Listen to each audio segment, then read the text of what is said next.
성경은 인간을 향한 하나님의 사랑의 편지입니다. 성경을 읽어 나아가면서 그 하나님의 사랑을 느끼지 못한다면 우리는 성경을 잘못 읽고 있는 겁니다. 얼마나 절절한 인간을 향한 또 우리를 향한 하나님의 절절한 사랑의 마음이 성경 66권에 담겨 있는 것을 우리는 또 말씀을 읽어 나아가면서 느끼고 또 경험하게 됩니다.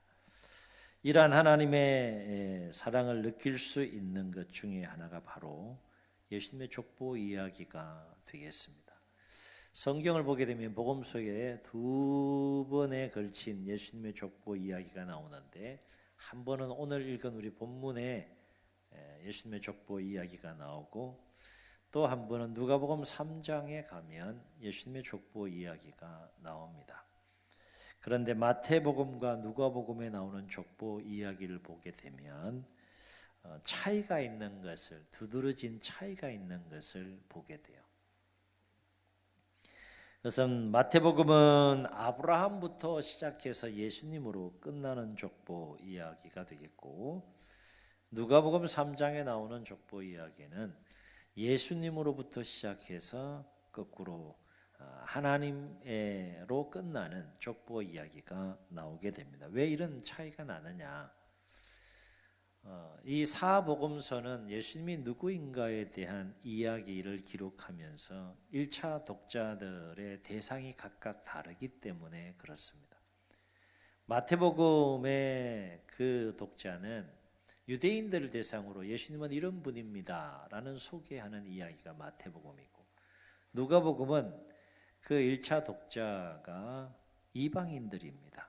유대인들과는 다른 관점으로 예수님에 대한 이야기를 소개하는 것이 누가복음이기 때문에 족보에 대한 이야기를 소개하면서도 서로 다른 관점에서 서로 강조점이 다른 것을 볼 수 있게 됩니다.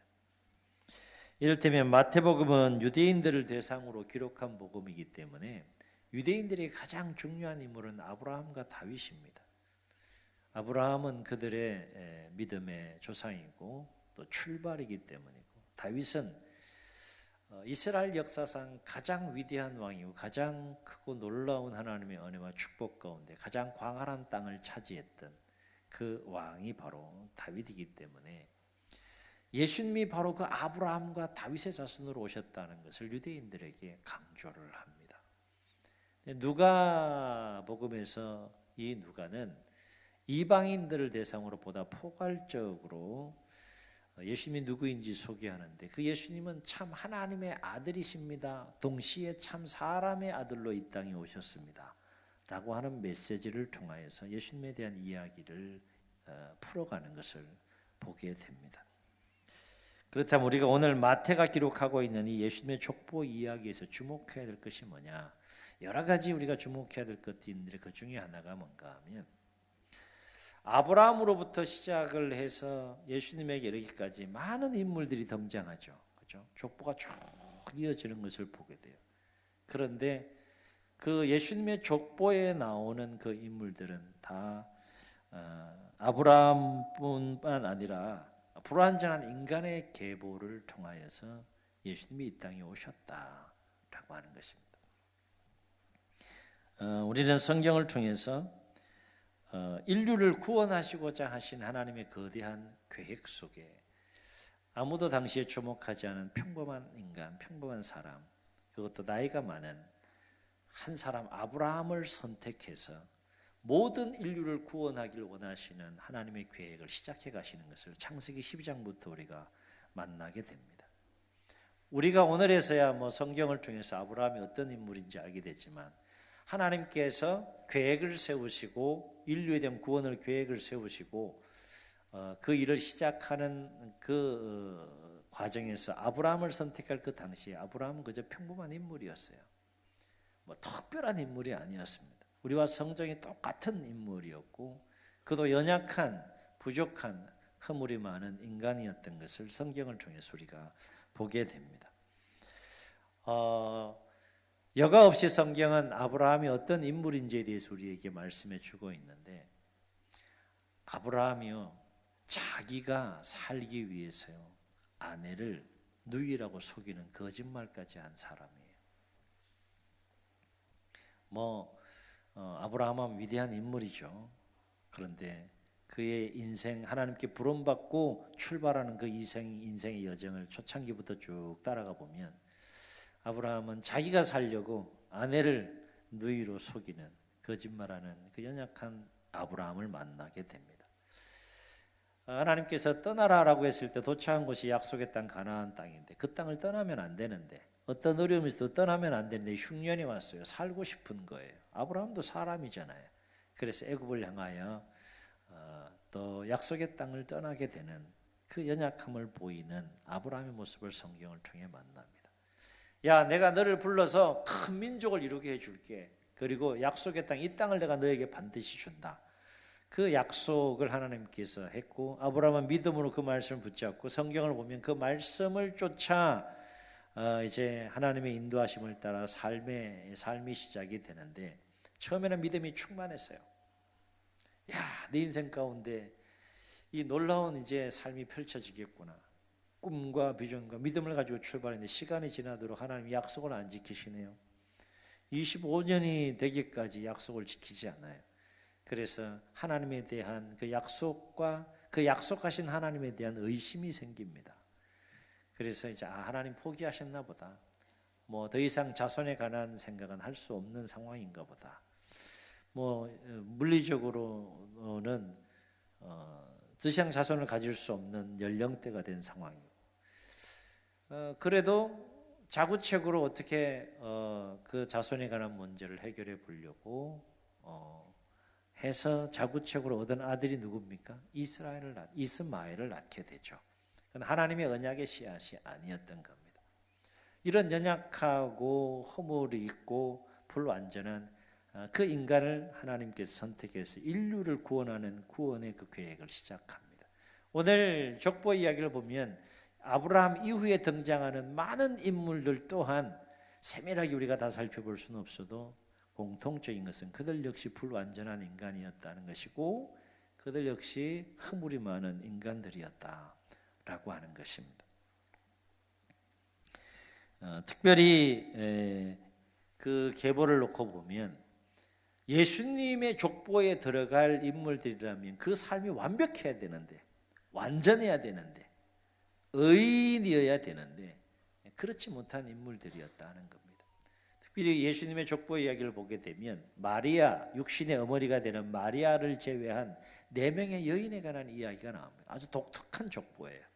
우리는 너무 익숙하게 그냥 읽고 그냥 넘어가지만 유대인들이 바라볼 때는 아주 독특한 족보에 관한 이야기가 되겠습니다. 3절을 보게 되면 유다의 며느리 다말이라는 여인이 나옵니다.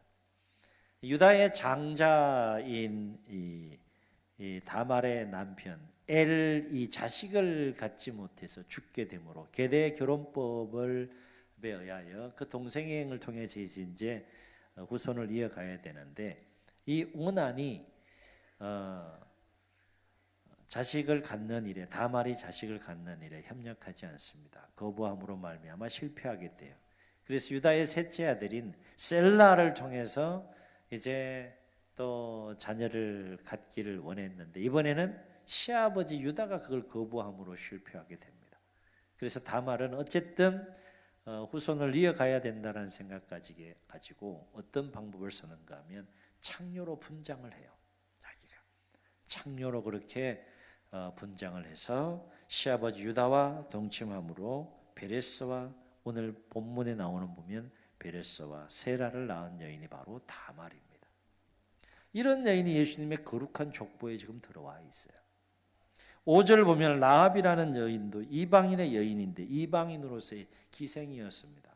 그는 여리고성의 성루에서 군인들을 상대하는 여인이었는데, 이스라엘에서 이제 가나안 땅을 정복하기 위해 정탐꾼을 보냈을 때, 2명의 정탐꾼을 보냈을 때 그 중에 하나인 살몬으로 추정되는 이 정탐꾼에게서 보아스를 낳은 여인이 바로 이 라합이라는 여인입니다. 룻기에 등장하는 보아스가 바로 이러한 배경 속에서 태어나게 되는 것이죠. 놀라운 하나님의 섭리가 그 속에 역사하는 겁니다. 5절에 계속해서 보면 룻이라는 여인이 나오는데 룻기의 주인공이죠.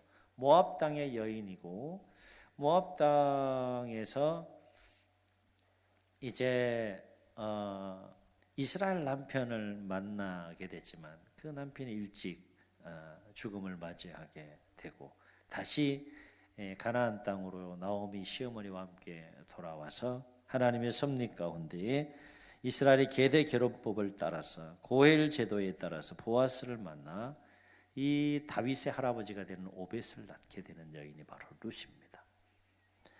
6절에 보면 우리의 아내 밧세바가 나오는데요.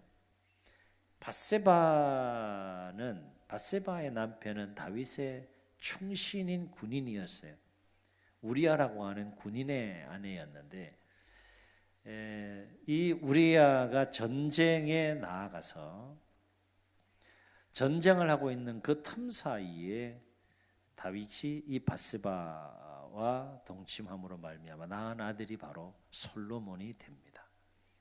이런 그 역사 속에 불완전한 인간의 역사 속에 유대인들의 계보를 보게 되면 유래가 드문 이러한 그 계보 가운데에서 예수님의 축복 가운데 불완전한 이러한 인간의 역사가 이어져 감에도 불구하고 인간을 구원하시고자 하는 하나님의 그 뜻이 계속해서 멈추지 않고 온전히 성취되어 가는 모습이 참 놀라운 모습이다 라고 하는 것입니다. 오늘 이처럼 예수님께서 불완전한 인간의 계보를 통해서 이 땅에 구원자로 오신 이 계보를 통하여 우리에게 주시는 메시지가 뭐냐? 예수님은 하나님의 섭리 가운데에 본래 하나님이셨지만 구원하기 위하여 죄의 문제, 죽음의 문제를 해결할 수 없는 인간의 그 문제를 해결하고 우리에게 영원한 생명을 주기 위한 구원자로 불완전한 인간의 계보를 통해서 오셨는데 여기에 담겨 있는 메시지가 뭐냐? 여기는 세 가지 강력한 인류를 향한 하나님의 마음이 담겨 있다는 거예요. 첫 번째는 뭔가 하면 구원은 나의 은혜이다 하는 겁니다. 구원은 하나님의 은혜라는 거예요. 아멘. 너무 당연하게 우리 생각하면 안 됩니다. 이건 은혜의 사건이에요. 하나님의 은혜를 베풀지 않으면 사람이 아무리 노력해도 결코 구원을 받을 수 없는 거예요. 구원을 누릴 수 없는 겁니다. 그것이 우리의 실존이에요.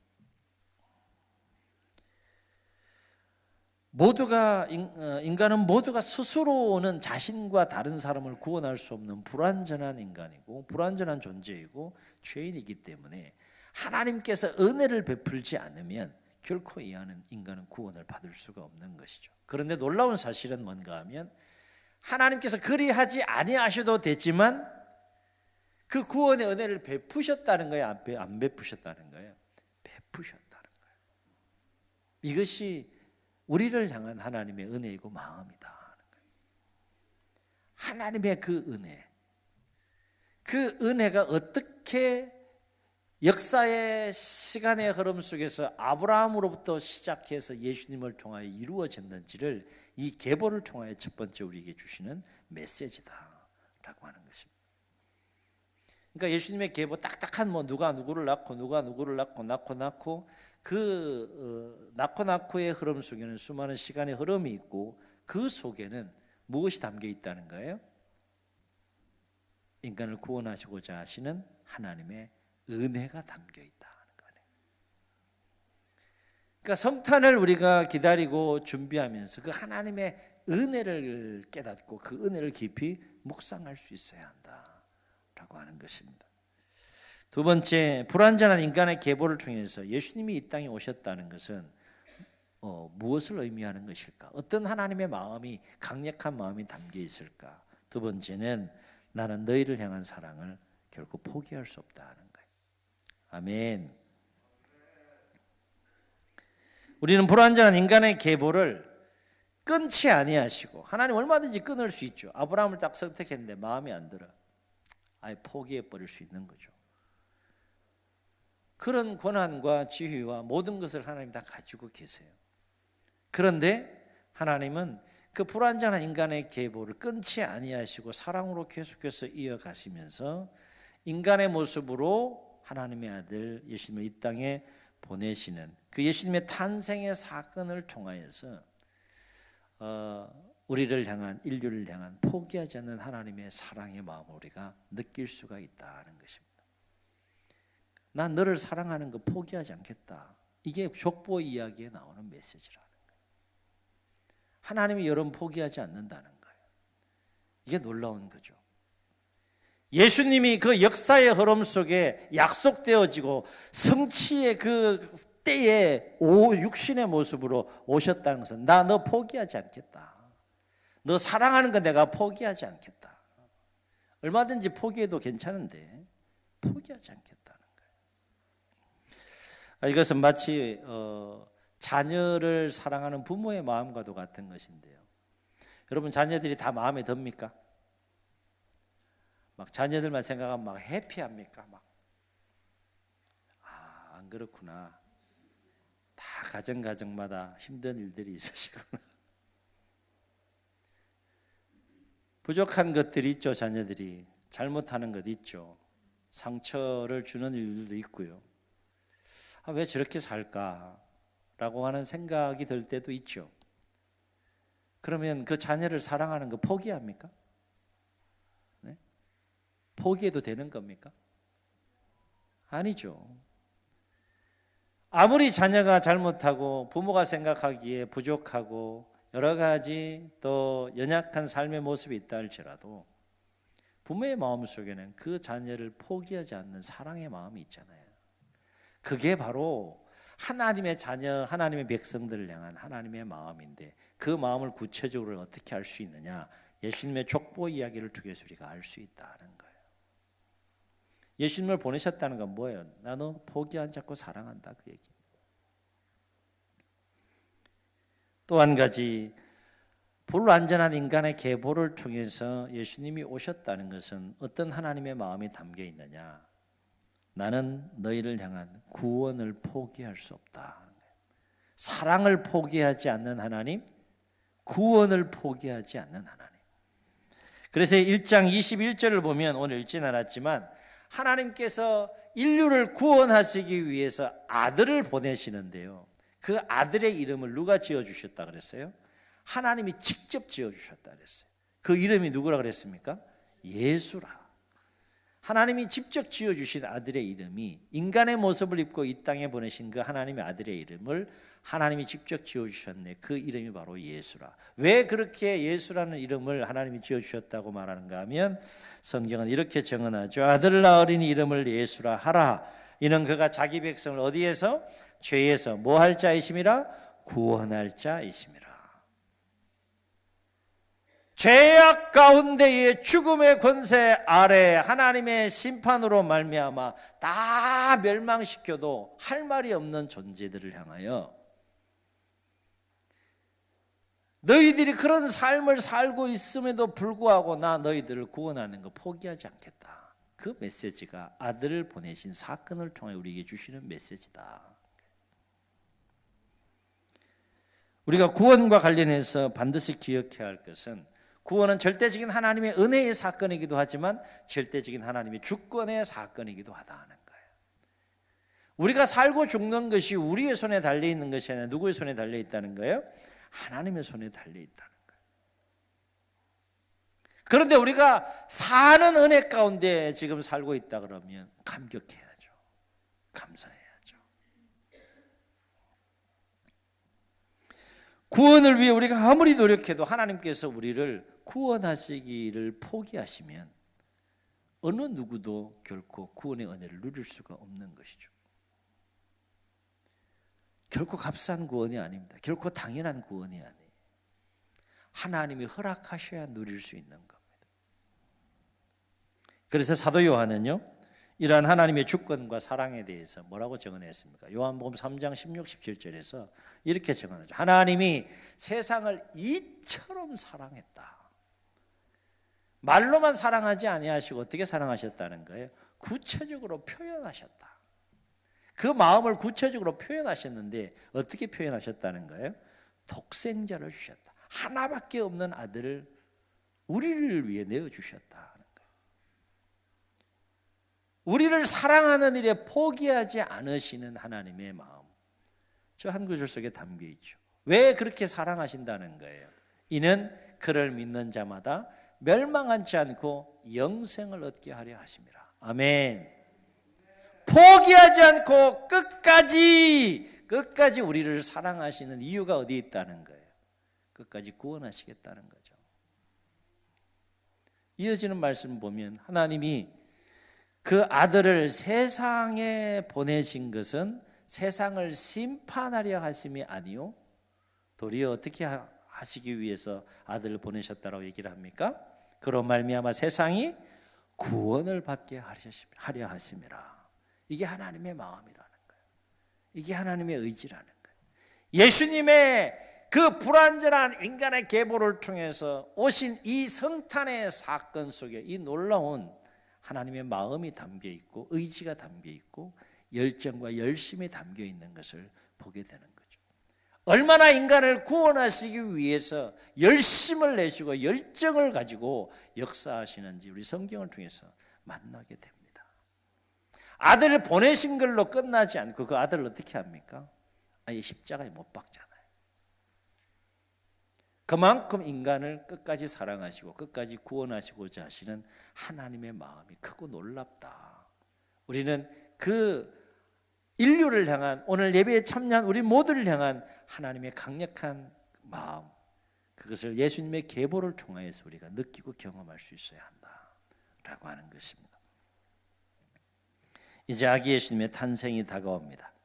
우리는 어떤 마음으로 성탄을 기다리고 준비하며 아기 예수님을 맞이해야 될까라고 하는 것. 바라옵기는 어떤 대가를 지불해서라도 반드시 우리를 구원하기 원하시는 하나님의 놀라운 은혜를 깊이 묵상하시고 끝까지 포기하지 않으시고 우리를 사랑하시는 그 하나님의 사랑을 깊이 묵상하시고 그 사랑 안에서 끝까지 구원하시기를 포기하지 않으시는 그 하나님의 열심을 깊이 묵상하면서 이 세 가지 마음 가운데에 하나님을 향한 감사가 우리 가운데 넘치기를 소원하고 그러한 마음 가운데에 성탄을 기다리고 준비하는 복된 대림절이 되시기를 예수님의 이름으로 축복합니다. 축복합니다. 우리 말씀을 기억하시면서 우리의 마음을 담아 고백하시고 우리 찬송하신 후에 통성으로 한번 기도하시겠습니다.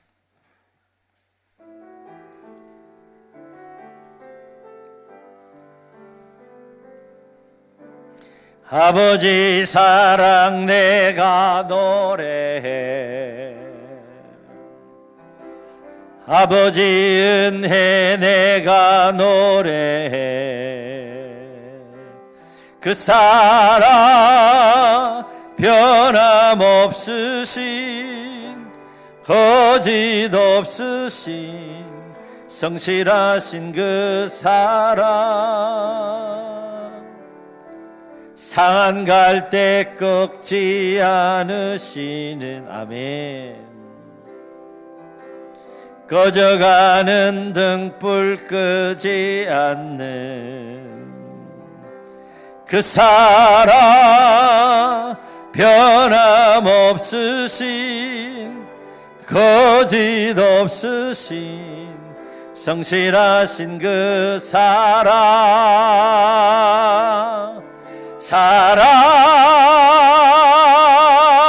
그 사랑 날 위해 죽으신 날 위해 다시 사신 예수 그리스도 다시 오실 그 사랑 죽음도 생명도 천사도 하늘의 어떤 권세도 끊을 수 없는 영원한 그 사랑 예수. 저 눈을 감으시고 이 말씀을 기억하시면서 한번 통성으로 기도하시겠습니다. 여러분 그거 아십니까? 우리는 마땅히 구원받을 자들이 아닙니다. 우리는 마땅히 하나님의 심판 가운데에 영원히 멸망할 수밖에 없는 진노의 자녀들입니다.